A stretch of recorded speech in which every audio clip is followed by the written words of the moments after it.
here to talk about the emergence of global cannabis brands, because that's going to be an interesting thing. We have a great panel from all over the world, and to lead us in this, she's the co-founder of the Global Cannabis Network Collective. They do great work and they throw great parties.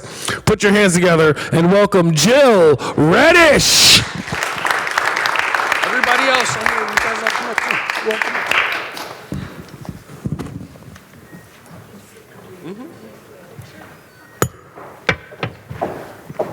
Hello, everyone. We go with the mic? All right. As my panel comes to take their seats, thank you for being here again after lunch. We have a really exciting discussion planned for you all today. And actually, to get started, I want to do a little audience interaction first. So think to yourself if you have a favorite cannabis brand. Picture it in your head. Picture the logo, the colors, all that. So raise your hand if you actually have a favorite brand. Raise your hand if you have a favorite brand. There's a few people in the room. Now keep your hand raised if there is a cannabis leaf in the branding. Just a few hands raised, okay. Now keep your hand, or put your hand up if you live in a new market, only about 2 to 3 years. Okay. Interesting. So we have people from sort of all over the market evolution here. So as we get into the panel, some of those questions will make a little bit more sense. So to kick it off, as Ngaio said, I am Jill Reddish. I am the co-founder of the Global Cannabis Network Collective. We are a private executive network for international cannabis companies. We create connections all across the supply chain. We also do a lot of thought leadership for our members. My background is in marketing and communication, so it's a really nice synergy. That being said, I'm excited to ask my panelists to introduce themselves because they all have really incredible backgrounds that I didn't want to accidentally screw up, to be honest. So here to my left, Jamie Pearson, please will you give yourself a brief introduction with your background? Sure. Hi, everybody. My name's Jamie Pearson. I'm the founder and president of the New Holland Group, which is a global consultancy, and I specialize in helping brands and companies that want to cross borders. And I think my claim to fame is that I ran the global brand Bang, which is known for our award-winning 11-time Cannabis Cup infused chocolate, and know a little bit about cannabis branding and the challenges of crossing borders. So companies hire me to save money and time by not making avoidable mistakes. Wow. I'm Lauren. What can I say? You're the cannabis god. I'm the godfather of cannabis. I took the first cannabis company public in the world in 2004.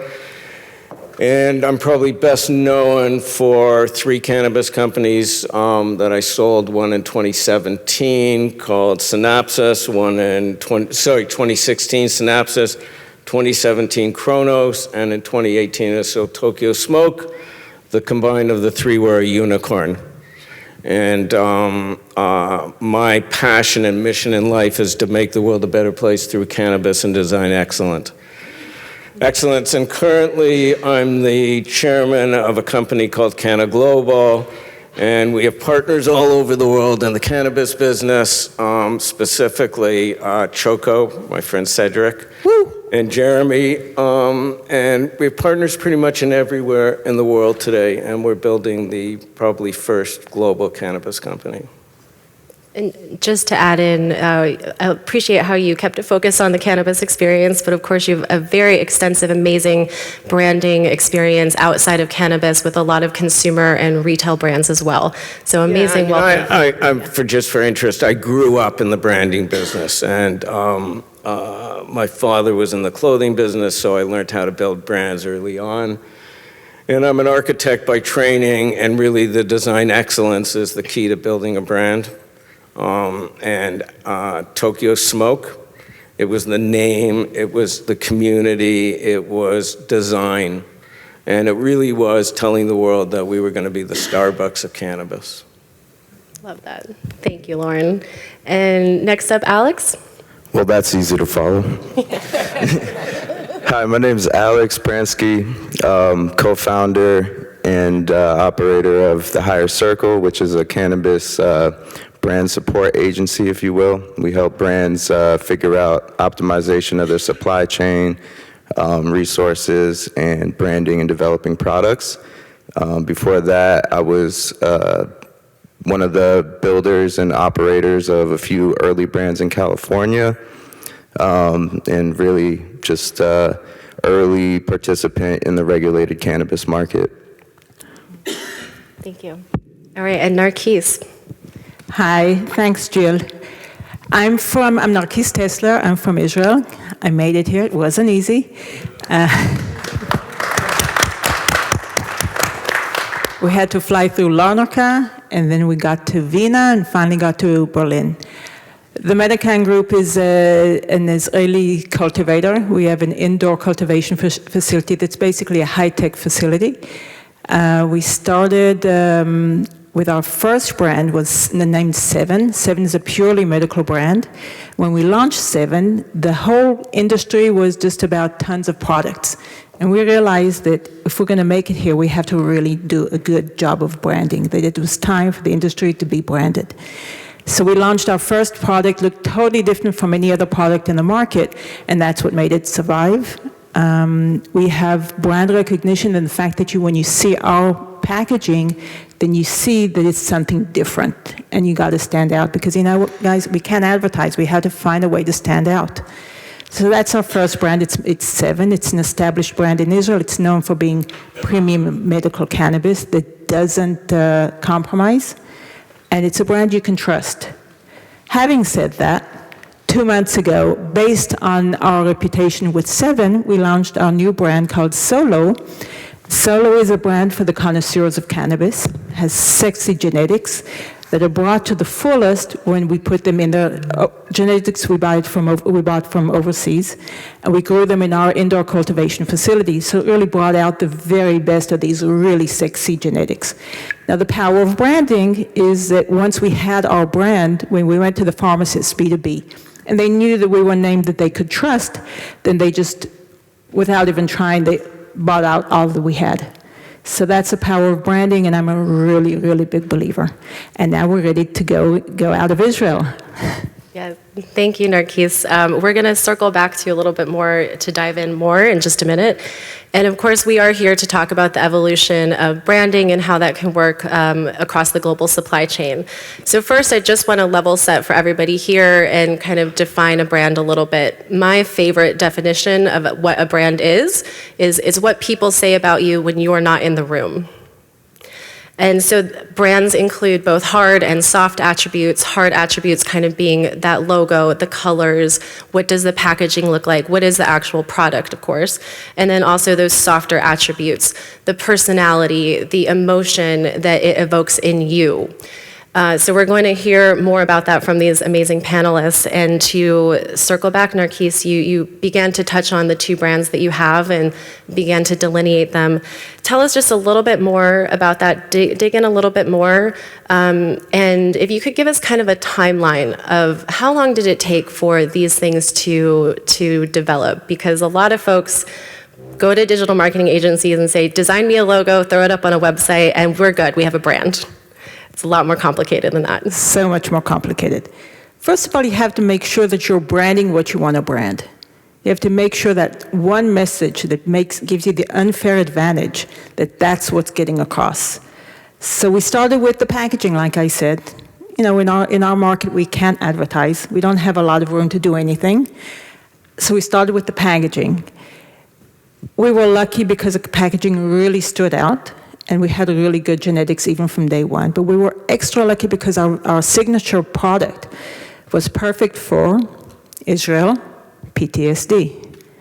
Now, when you have a product that works for PTSD and the patients write back to you and say, this is doing well, it's helping me with my condition, it's not making me paranoid, I can continue doing my work with using this product.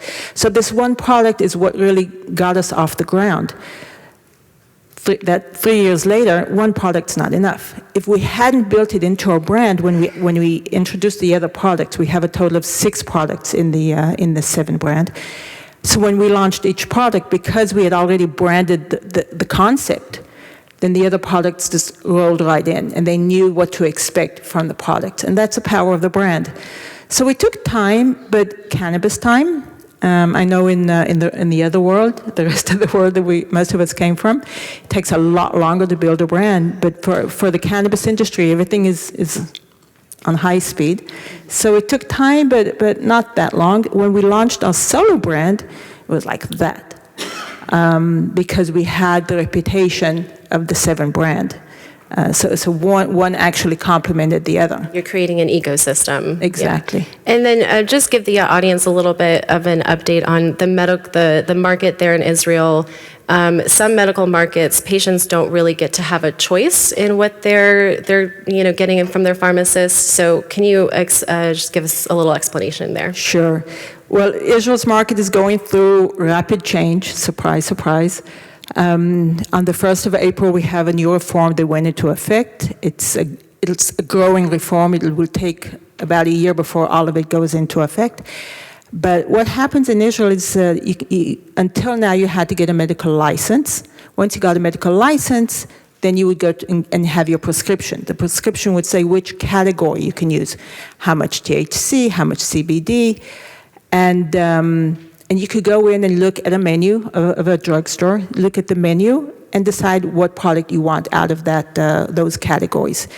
One difference, which is made a huge difference, is that the first time you go in and the first product you can get had to be from the category that was one-on-one, THC balanced, THC CBD. And that changed the market. That one little, they wrote it about this big in the regulations, changed the market because as someone coming in, they had to have something that wasn't this, how much THC can I get? Mm-hmm. So that made a huge difference in the market and the way the market behaved. And in the new regulations that are coming through, you don't have to have a license. You just go to your professional, the person who treats your condition, and he can write a prescription. That's exciting. So we expect the market to really, really grow really, really fast. Yeah. The market evolution there is something that I want to circle back to. But first, I know that you're looking to expand, and I want to hear from the panelists a little bit about what to look for in expanding with different brand partners. And Alex, if that's something that you could take, because I know you have a lot of experience growing from different markets, Southern California, Northern California, and East Coast of the U.S., all quite unique markets right now. So if you could share some of your comments. Sure. I think, when you look at expanding a brand, you've already established yourself in whatever your base market is. And so you have hopefully some efficiencies, in that time in your supply chain. And I think that's one of the most important things that can be overlooked when you're expanding into a new market is you have to understand that a new market, there's probably a lot of new operators. It's hard to know who is, let's say, experienced and has different skill levels. So it's very important to vet all of the different operators in the market, know who your partners are in your supply chain before you get too far along, because obviously small problems can become big ones along the way very quickly. So just understanding your business model and who you're going to be getting into business with in that market, and knowing that your retail outlets, as you expand, are going to, be viable and accept your branding and your products.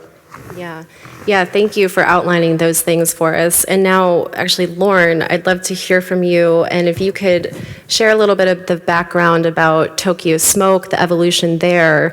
And I think as you share that story, we'll hear the evolution of the market and the kinds of things that Alex just touched on. But Lauren, if you could share the story about Tokyo Smoke.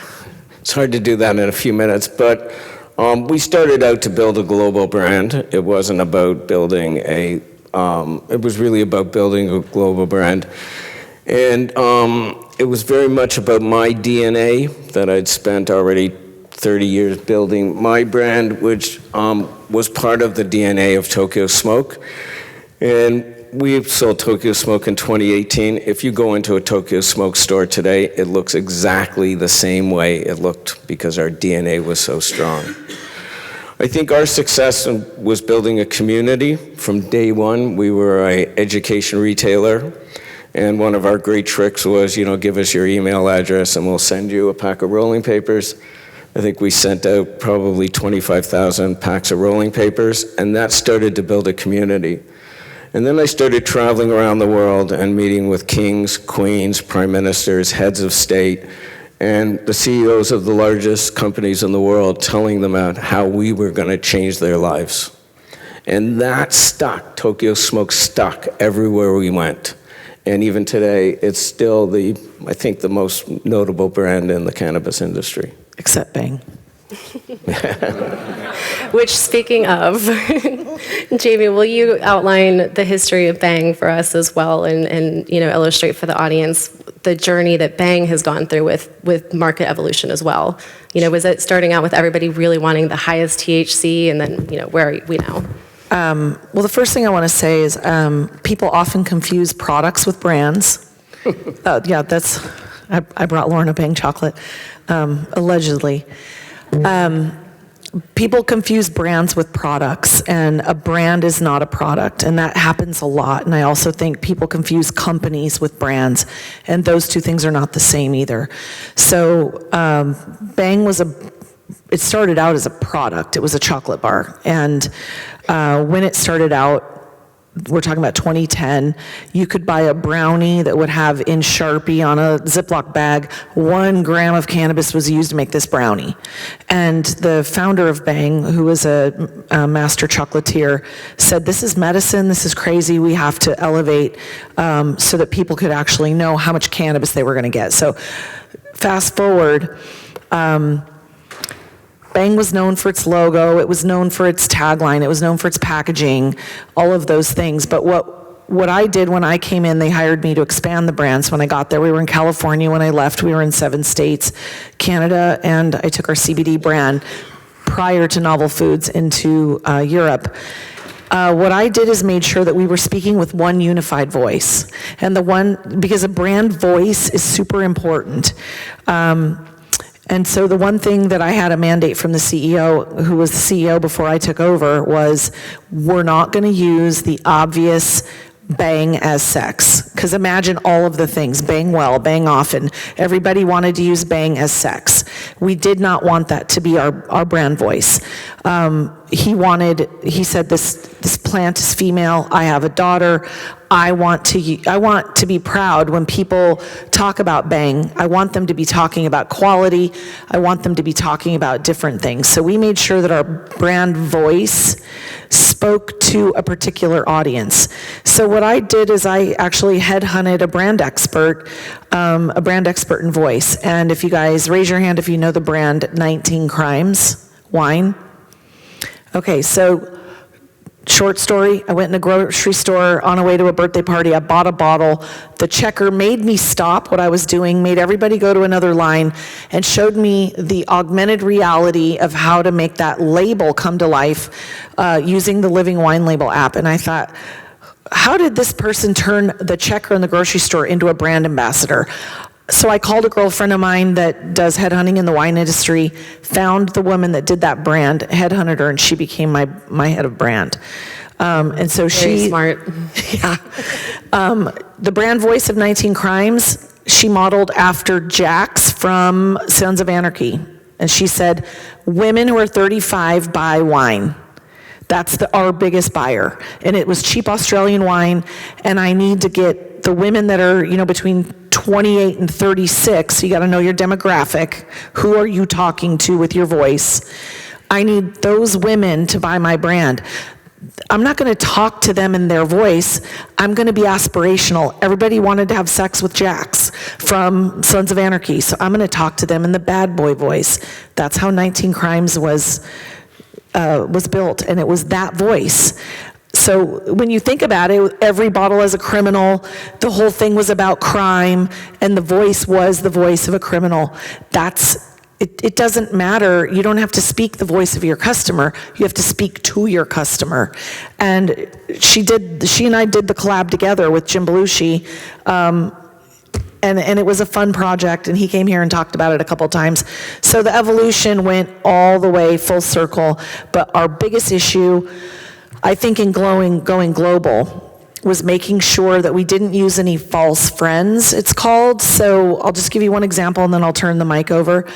Clairol did a product in Germany that was a curling iron that would give off little steam, and they called it a mist stick. Now in German, the word mist means shit. And shtick, you know what shtick means, right? So they named their curling iron a shit stick.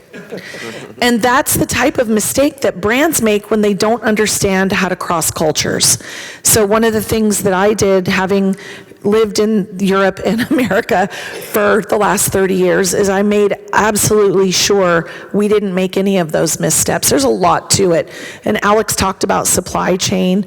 Supply chain's after your brand's been built, but he's right. You've got to make sure your brand works across supply chain, and those are some of the, the voice, just some of the basics. And so I learned a lot of that the hard way in the cannabis industry. I was going to just add that I think the clearer you are about your brand and what it is, the easier it is for people to accept. And I think a moment for us was when my son said to me, "We're going to be the Starbucks of cannabis." And we were in a conference like this, and there were 2 slides, and he showed Tokyo Smoke's logo, and he showed Starbucks logo, and that stood in everybody's mind. That makes a mark. And also, everybody in this room knows what it means to be the Starbucks of something, right? So that's almost the epitome of branding right there. I think today we're building Choco, and Choco is going to be the Soho House of cannabis. So we want to get it early in somebody's mind exactly what we're going to be, so they know it, and they get it, and they associate it. It's easier with a frame of reference. Yeah, exactly. Now, I want to turn to talk a little bit about where a market is, how to know where your market is, the kind of audiences that you're going to talk to. Obviously, regulations play an important role of what you can and can't do. There's always workarounds, there's always loopholes. So I'd love to hear, I'm going to just throw this out, whoever wants to jump in.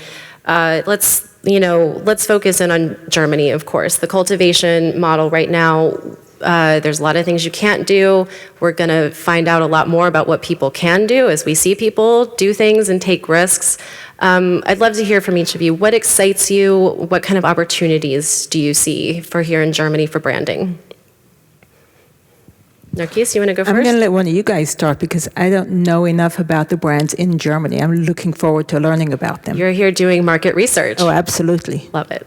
Well, I'll jump in on that. I think on the rec side of things, with the social club model, the regulations are nebulous. So from an American standpoint, that's wide open. And the Germans are going to say, you can't do that. It says it has to be nondescript. Well, describe nondescript. Well, you haven't done that very well. So I'm going to exploit that to the ends of the earth. And what I anticipate will happen with the social club model is my social club's better than your social club.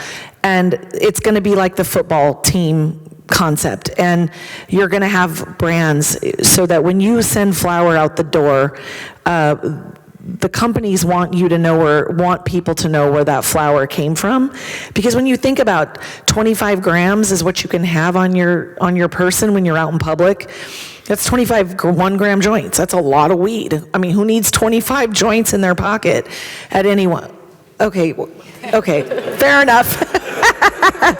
Fair enough. But if I got 25 1-gram joints in my pocket and they're packaged in a brand, we know that they're going to end up in other people's hands, and that's how you're going to start building a brand. And I think on the consumption side, on the social side, we're going to see branding. And I think they're going to be Germans who are going to take those risks too. On the medical side, that's what I'm excited about, because I do think the majority of cannabis in the U.S. is used for medical reasons, sleep, pain, anxiety, cramps, whatever it is.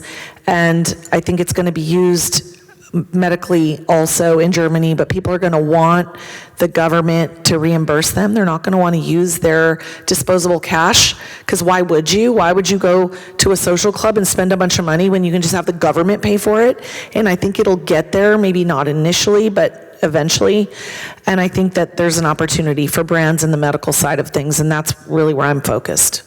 And what you said about the social clubs being kind of the first to jump out and brand, I think is pretty accurate. Like in the US, we have a lot of retailers moving to branding themselves and putting their brand into people's pockets as opposed to selling somebody else's. And, I think there's a lot of creative leeway, as you said, for social clubs to find ways, and especially as you're bringing a lot of people from the cannabis community together for, it's already there, but bringing them in a place where, now there's a stamp that says this is legal, people are going to be more open and willing to conversate and, talk about what they like in the market and what brands stick out to them. And so I think it's a great opportunity for the social clubs to be the first to take that leap. Yeah. Cannabis people are workaround people. Well, that's who we've always had to be. We'll find a way. Oh, we'll find a way. And cannabis people also really care about where their weed comes from, what goes in it, who's growing it. Alex, you've had a lot of experience with that with Humboldt's Finest in the California community. Can you tell us a little bit about the market there and the appetite for people to know who's behind their brand and how it's grown and things and that? Sure, yeah. In California, it took a little while to get people interested in where their weed came from. And even today, I think... At least in the legal market where we're talking... In the legal market, definitely. Conversation with bud tender and, information on the packaging. Yeah, absolutely. And, one thing we learned very quickly when retail became super abundant is your bud tender is your best point of access to your consumer. You get to, as a brand, have these very short, quick moments with consumers to try to educate them, and you have to have very concise, powerful messages in order to really make it stick in their mind, because they're kids in a candy store. There's loud packaging all around them, and a lot of like, buy this, half off, and it's very hard to really get their attention to something valuable. And so when you have a bud tender that's excited and educated on your brand, as she mentioned with the 19 Crimes wine, like they sent everyone to the other line just to talk about it.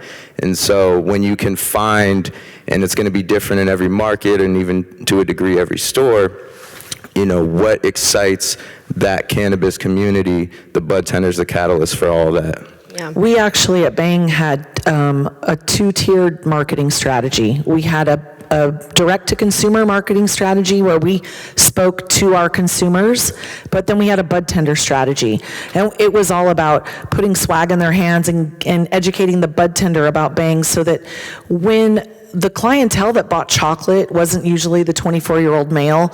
Our clientele were people that wanted to usually use it for sleep, so it was an older demographic. And getting bud tenders excited about chocolate was really hard. So we did a lot of things. We did collabs with flower brands and pre-roll brands where we would give away other brands' pre-rolls and flowers so we could get the bud tender to sit still and listen about the chocolate. So when older people came in, they would actually know something. And that was actually really effective. So you also have to understand, sometimes you have a gatekeeper and you got to get around that gatekeeper. So that was why we had to have two strategies. And I'm hearing with that I just want to point out the market evolution kind of follows this typical pattern of a market launches first and people really want flower, they want high THC, and once they kind of get that, okay, then there's more. We're more curious about other consumption methods like chocolate. So that creating that direct bridge is a really effective strategy. And Narkis, I'd love to hear from you if there's anything different or tactics that you have implemented for the Israeli market, for the consumer education, the pharmacies, et cetera. Well, of course, just as Jamie said, we have two audiences. We have those who are selling the product, and we have to market to them just as if they were the target audience, while at the same time we're targeting our actual target audience. But it's hard. It's hard because we're not allowed to advertise. We're not allowed to say that our product does what it does, and we're in the medical cannabis market. So we've found that one way to educate the customer, and this is important, the customer doesn't know what it is he needs to do to make the cannabis work for him. And we found that was very important. So we put together a podcast, which I gave, but wasn't obviously 7 because we're not allowed to do that. So I just gave a podcast about cannabis, sponsored by 7. And we gave it... Work around. Yeah, you just have to find a way to do it. It took off really well. We talked about the regulations, what you need to do to get a license.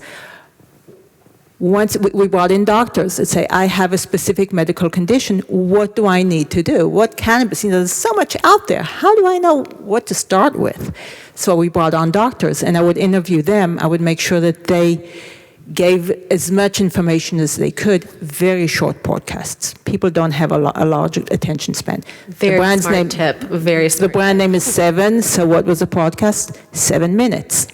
So you got to make sure everything is branded, and you have to get around. You have to get around the regulations. You have to get around what's allowed and what's not allowed. I think you said something before that really matters, is that strains matter.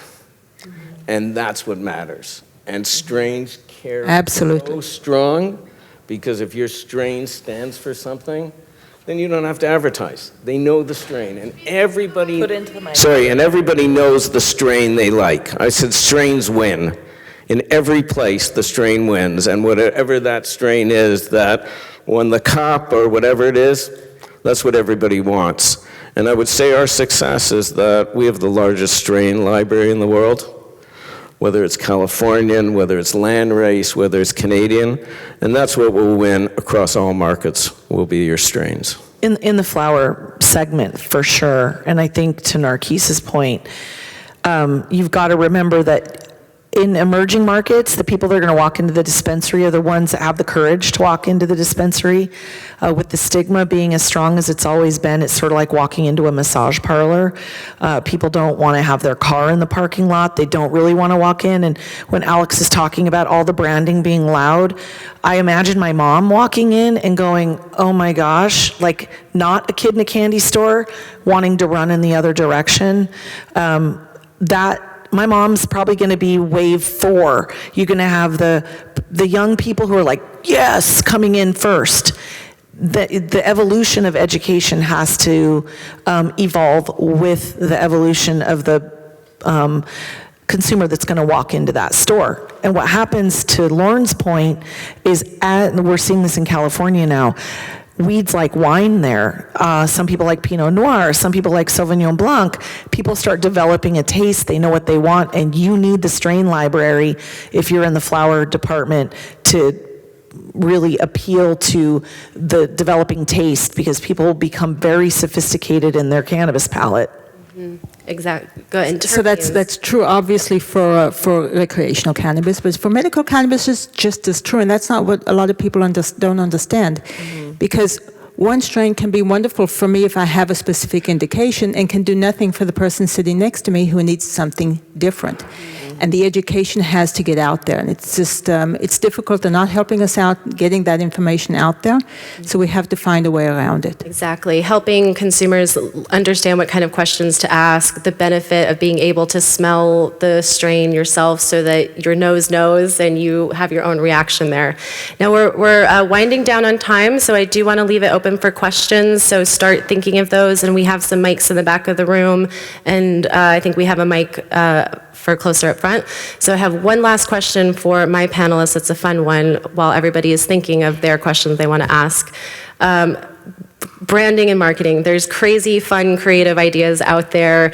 I feel like you have all been pitched some crazy ideas for marketing and branding. I want to hear from you. What's some of the craziest ideas that have come up in the brainstorming room, and have any of them worked? I'd love to start there.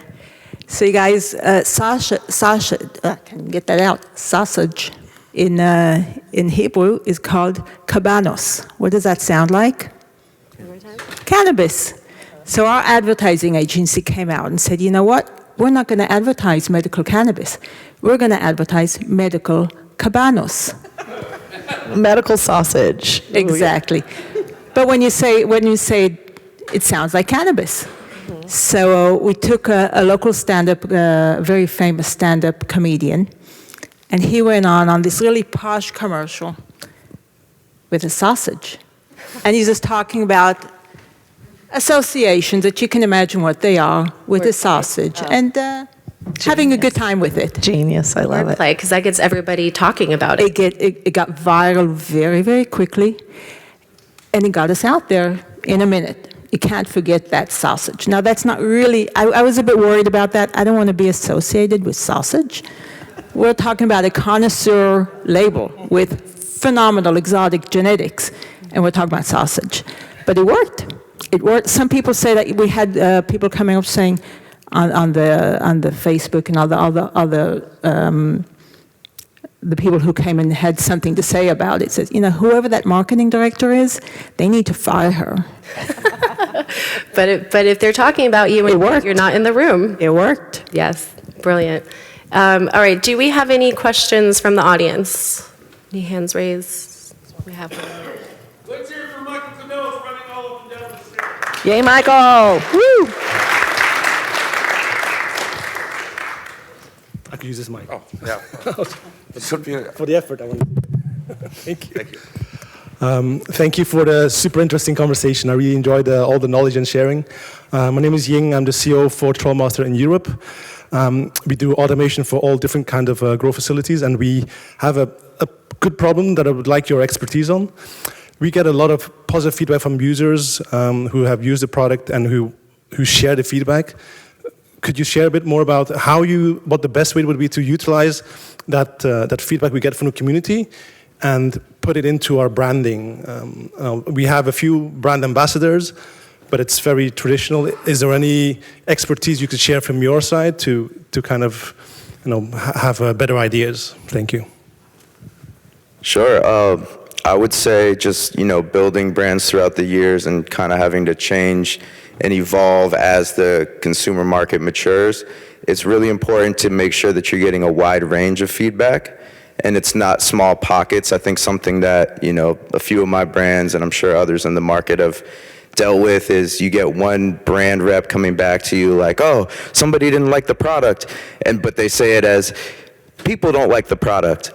And then if you're not really diving in and actually getting real data from the market back and then getting that from a wide range, you're potentially going to isolate these single cases of, hey, we need to make this change or that change, but the general market might feel a different way. So I think, just making sure that you are thorough in that analysis and that you're able to communicate directly up the chain with true data from the market is really important.